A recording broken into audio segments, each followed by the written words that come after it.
vlogs in a while. I know most of my vlogs lately have been like related to lifestyle and beauty and clothing hauls and fashion and all that kind of stuff. And it's been really fun. I've been getting a lot of opportunities, but these type of videos are the videos that I always wanted to make. This is what started this channel. So like, I'm still gonna do these, but I wanted to get on here and kind of give y'all a quick little middle of the week hump day thought session. And I'm trying to adjust my camera correctly, but I just wanted to talk a little bit about like being yourself and your self-identity and your self-worth and who you really are. Because I feel like it's so easy to get mixed up or caught up in someone else's energy or what other people are doing. Or like if you see other people around you who inspire you doing one thing, then maybe you feel like you need to be doing that exact thing. And that's not always the case. So let's get into it. So the first thing I want to talk about is your self-identity. Who are you? And this is a question that I ask myself all the time. For me, I have always been the type of person who loved having big friend groups, you know, serious relationships, big family events and outings and birthdays and all that type of stuff. And I found myself a lot of times like doing these things for myself, but also for other people. Like, what would they like? What would make them happy? And I feel like a lot of our identity and who we are is constructed through our environment. It's also constructed through your genetics, but I feel like a lot of the behavior is also learned. So there's many things that we inherit as behaviors or thought patterns from our family members and from our environment.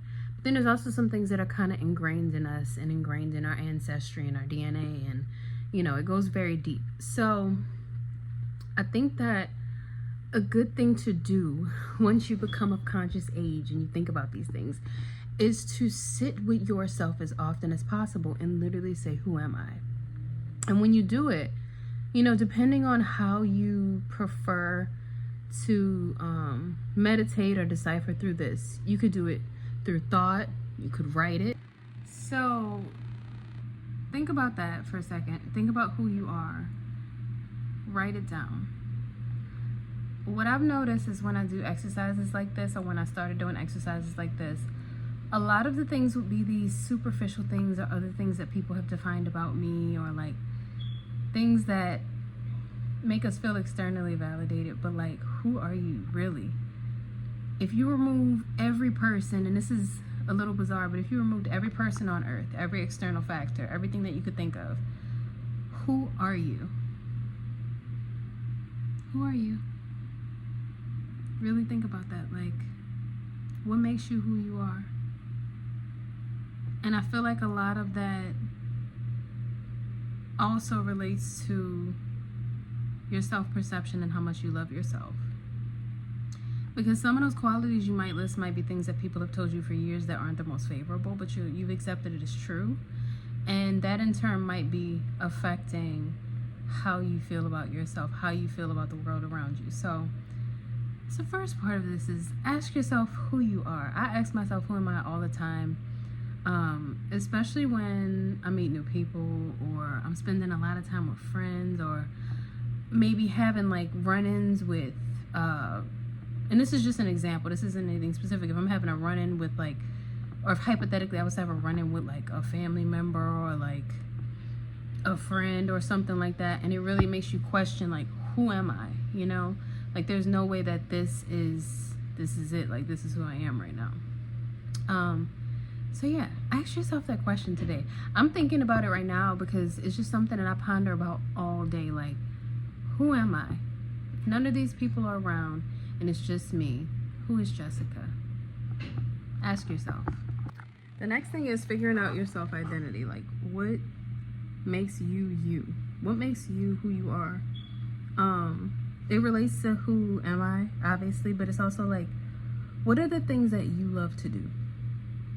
Not what so-and-so likes to do, not what your girlfriend or boyfriend likes to do. What do you like to do? Like, what are the things that make you smile, that even if it would give you the harshest criticism from everyone around you, what do you like to do? And these are all things that can be jotted down. You can literally make columns and write this down You could do this exercise every week, every day. It doesn't matter. Be a part of your journaling. I think it's something that I'm going to add into my daily journaling because I really want to know more of who I am without anybody else. What's made me really think about this too is I feel like in a few of my romantic relationships, honestly, the energy that I thought I was getting from them that I enjoyed was really just my own energy. And they were kind of mirroring or absorbing that in a way where it's like, that's not really who they are, and it's not really them that I'm enjoying. It's me enjoying who I feel like I can be with them. Like they unlocked a different part of me. And that's not with our relationships, and that sounds kind of like kind of narcissistic, but I mean it's the truth. Some relationships where it's the ones that you're not equally yoked with, you know, they'll kind of be available to you in a way that, you know, for example, maybe you have always wanted to try skydiving, bungee jumping, and you didn't know, and you get around somebody who they don't really do anything in particular, but something about their energy makes you feel comfortable enough to do those things. That sort of thing. Or you have this really magnetic, silly, funny energy that no one else has validated, but they might say, oh, yeah, I like that. You know, kind of like that. So really figuring out, who are you? What do you like to do? What do you like to eat? How do you think? How do you feel? Spend that time with yourself. Third thing I want to say, and this is so important, and I'm still learning this because I truly enjoy other people's company, but I'm also learning the value of like having isolation and alone time and having it feel just as good and as validating as when I'm with other people. Date yourself. Romantic relationships are beautiful, they're amazing, they're healthy, we love them. But date yourself. To give yourself that same euphoria and experience as when you go on a date with another human being is so important. You want to be so full and complete as a person before you meet another human that when this other human comes along, it's almost like they complement who you are, but they don't complete you. You don't want somebody to complete you. You want somebody who is going to complement you, complement your energy, complement all of the hard work and love that you put into yourself. You need to be okay with their absence or with their present, and you be the same motherfucker through and through. They should be pouring into you and enhancing who you are and your spirit, and vice versa. It should not be an energy drain from either side. It should be consensual through and through, and you need to be a full, whole, and complete person. You can definitely get with people when you're healing. That is fine. Everybody is in different stages in their life, and you know, healing can take forever. Like, healing is not a thing that takes a certain amount of time where it's like, oh, I'm healed, I'm perfect, now I can date. Like, no, but you need to be a complete enough person to where you know who you are, faults and all. You know exactly who you are, and you're comfortable with that. So yeah, that is going to be the end of this vlog. I just wanted to get on here and chit chat with y'all really quickly. Don't be afraid to fall in love. Don't be afraid to fall in love with yourself. Don't be afraid to mess up.